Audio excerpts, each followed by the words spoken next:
Hey guys, Martin here. We're still here for November 2017.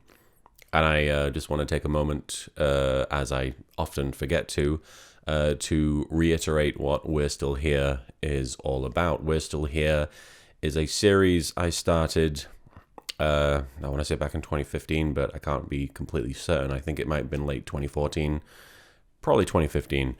Around the time, several months after the fact that I was diagnosed with clinical depression.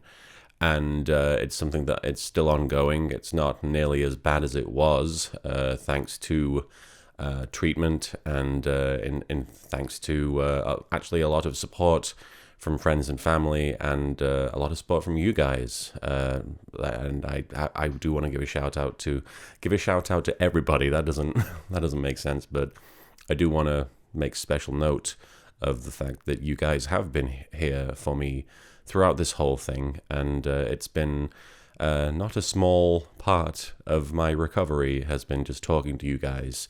And I do mean talking to you guys. I know that, some of you might be watching this thinking, well, you're just talking to a camera, you're not really talking to anybody, but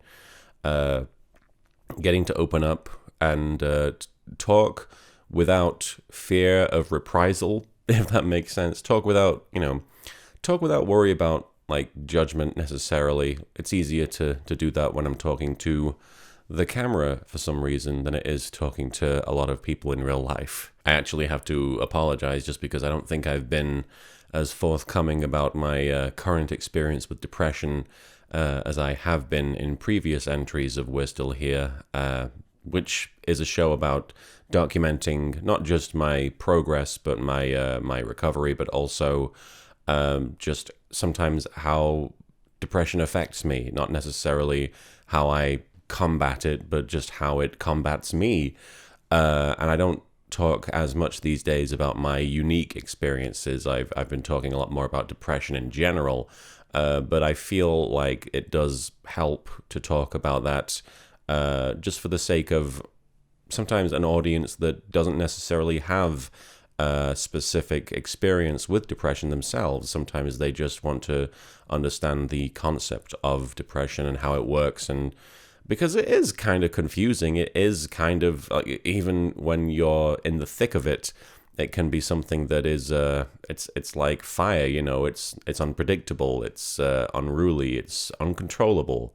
And it's hard to pin down. It's hard to recognize until it's too late sometimes. But I do think it's important to talk about. In fact, that really is the crux of We're Still Here as a series, is talking about depression, because I feel that the more we talk about it, the less power it has. And I feel that the more we talk about it, the more we understand it. And understanding is a big part of how to deal with it, in my opinion. This time, it's another video where I want to talk about just the general depression thing, because I've been, this weekend, I'm going to be hosting a wrestling movie marathon. I know this doesn't sound like I'm going to lead into anything regarding depression, but it does have a link.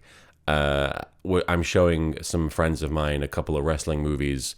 A couple. It doesn't really constitute a huge marathon. It's not like we're going to be going for the whole day, but I'm going to be, I think 2 or 3 wrestling movies is a lot of wrestling movies for one day, so we're just going to be watching a handful of them. But one of them is a film called Beyond the Mat, which is a documentary, one of the most revealing documentaries about professional wrestling. It got a limited theatrical run back in the early 2000s, late 90s, I forget. But it was filmed. They got a lot of backstage, passes. They got a lot of access to the backstage area in WWF at the time, which is now WWE, in the 98 to 99 period, which is one of the craziest periods in wrestling. It's one of the times when WWF was killing everyone in the ratings. It was beating everybody by a wide margin. And Steve Austin, Stone Cold Steve Austin, who I'm sure a good 90% of you have probably heard of at the very least. It was one of the biggest TV icons in media, like in anything. He was like a household name. He was possibly the most popular wrestler there's ever been. You know, could obviously argue Hulk Hogan, John Cena to an extent, but Steve Austin sold more tickets than anybody else, and Steve Austin basically revitalized wrestling, resurrected wrestling, and resurrected and just was a big star. Like, he was one of the biggest TV stars, if not the biggest at the time. Certainly the biggest real person in media at the time, and that it's crazy to think about, like, what that must have been like. But he was hugely successful.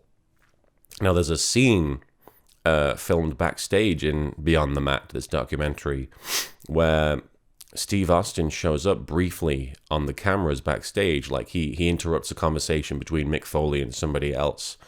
And this is right before he has to go out there and lose in the Royal Rumble to Vince McMahon, Steve Austin. Spoilers for the 1999 Royal Rumble. But he walks into shot and he says a couple of words, and then I think Mick Foley asks him, "Hey Steve, how you doing?" And he looks at him, and without missing a beat, he looks at him like dead in the eyes and says, "Oh, I'm not doing very well at all," and then kind of leaves. And that moment's always stuck with me. That moment's always been one of the more powerful moments of the documentary, and I don't think it is for a lot of other people, and I don't think they necessarily intended it as such, but that moment has always stuck with me. Because when you look at a guy like Steve Austin, and I'm not meaning to suggest that he was depressed, but he definitely had emotional issues.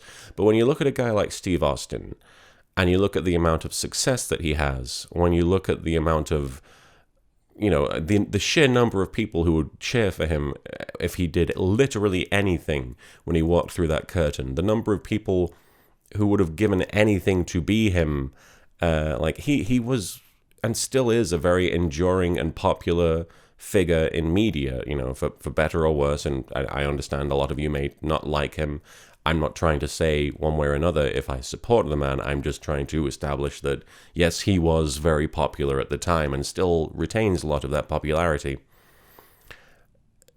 You'd think, you know, as someone who may have never encountered depression or taken it seriously, or, you know, just somebody who may have had a brief encounter with depression, you may look at that and think, why would he feel down? Why is he feeling miserable? Why is he having a bad time? Why would he? Because the way he says it in that clip, and I wish I could show it to you, the way he says it in that clip, I feel like I've heard that from people in like my support groups and like just other people talking about depression. I've heard that voice. I've heard those words, not said exactly the same, but I've heard the sentiment within people's voices when they're talking about their depression and when they're talking about, you know, feeling worthless. And to see that in someone like Steve Austin, who, for all intents and purposes, should be on top of the world,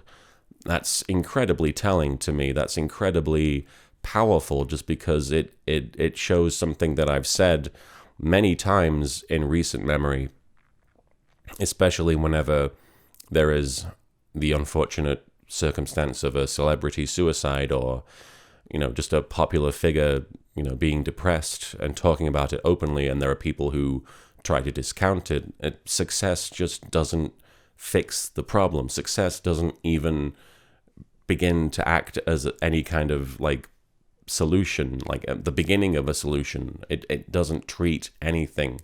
Success, unfortunately, sometimes amplifies these feelings, and I would not compare myself to, say, a Steve Austin or another celebrity who, you know, obviously a lot of them are probably going through depression, and a lot of them are probably dealing with it in their own way, but as somebody who has experienced some degree of attention and popularity, certainly to a much smaller scale,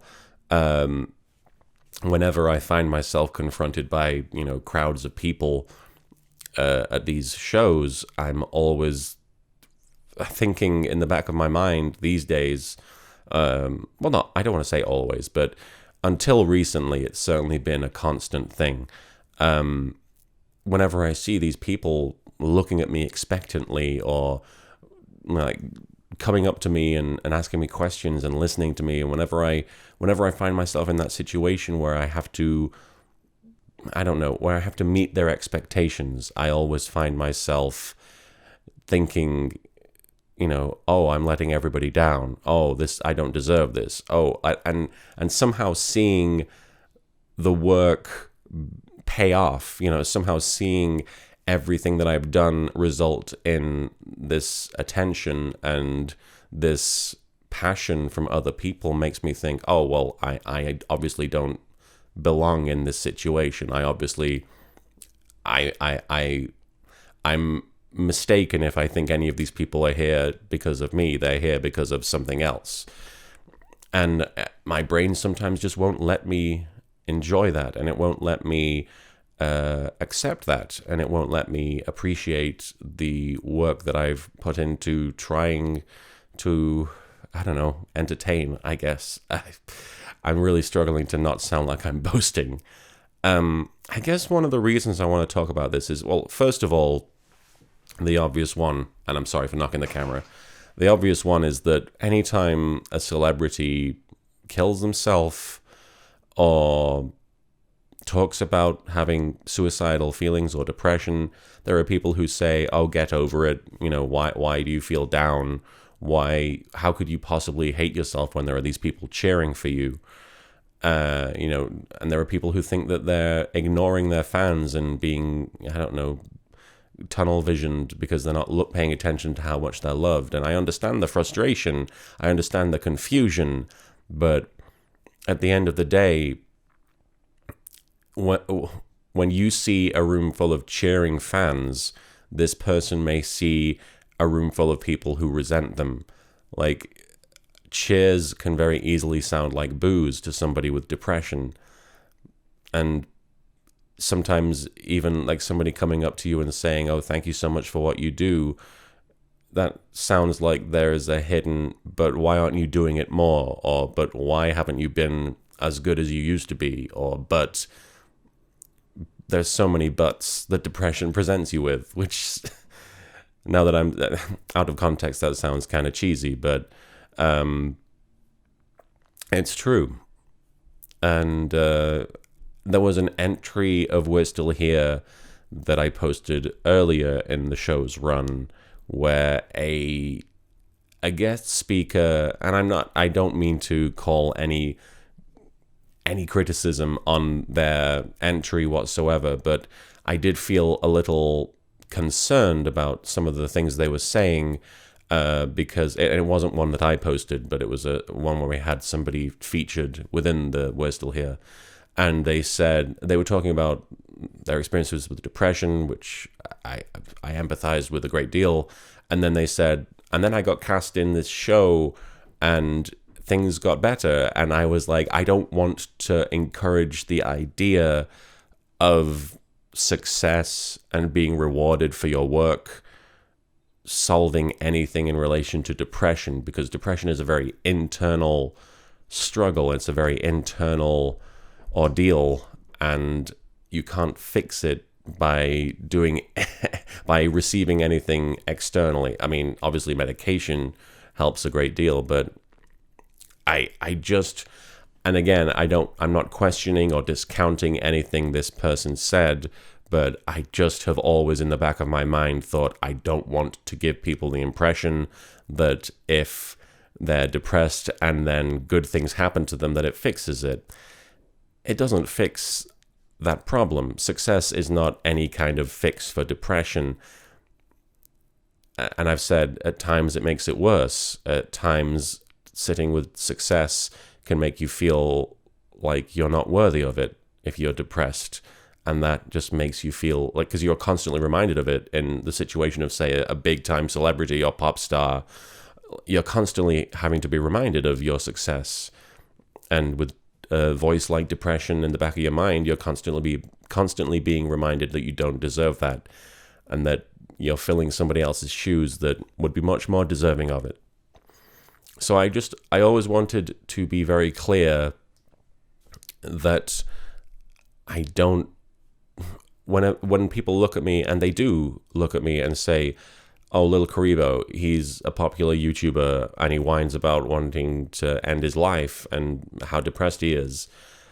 Those two things are completely mutually exclusive. Those two things have nothing to do with one another, except for the fact that, if anything, sometimes my popularity on here definitely exacerbates things as far as my depression goes. But for the most part, they just don't cancel each other out. They do not do anything to each other as far as helping with depression goes. It just doesn't do that. And that's unfortunate. And I wish the opposite were true. I wish it were a case of, hey, just be popular and everything's all right. That's not true in any circumstance. Popularity, I mean, it can help in certain situations, but it is not going to do anything to you if you are damaged the way a lot of us are, unfortunately. Well, I'm not going to talk too much longer. I actually have to get going soon, and I don't want to risk getting stuck in really bad LA traffic, but I wanted to say thank you for tuning in this month. We actually had a charity drive last month, which went extremely well. In October, we did it for the Hispanic Federation for Puerto Rico relief, and we raised about $6,000, if I remember rightly, just over $6,000, and that was really cool. I wanted to say that I want to take a minute here to be like, I'm really proud of everybody who contributed and everybody who spread the word, and I'm really grateful for all your support, both there and here, and I just want to say I know that there's a lot of things going on this year that have made it very difficult to look on the bright side or, look to the future in a positive way. But I'm proud of you for still being here and still fighting through that.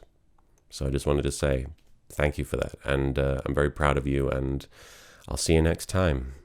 Take care of yourself.